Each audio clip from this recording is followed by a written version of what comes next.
কোরআনুল কারীমের মধ্যে আল্লাহ তাআলা বলছেন, আফা হাসিবতুম আন্নামা খালাকনাকুম আবাসান, আমার বান্দারা তোমরা কি এই ভেবেছো যে আমি আল্লাহ তোমাদেরকে অনর্থক বানিয়েছি?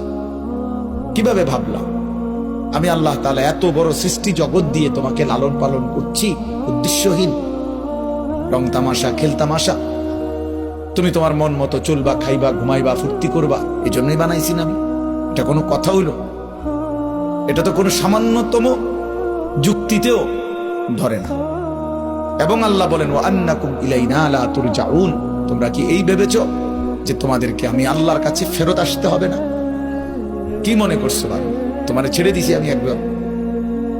তুমি আমার বাঁধন থেকে মুক্ত? না না, আল্লাহ তাআলা বলেন, ইলা রব্বিকা মুনতাহা, তোমার রবের নিকটেই তোমার শেষ ঠিকানা, তোমার শেষ সমাপ্তি তোমার রবের কাছে।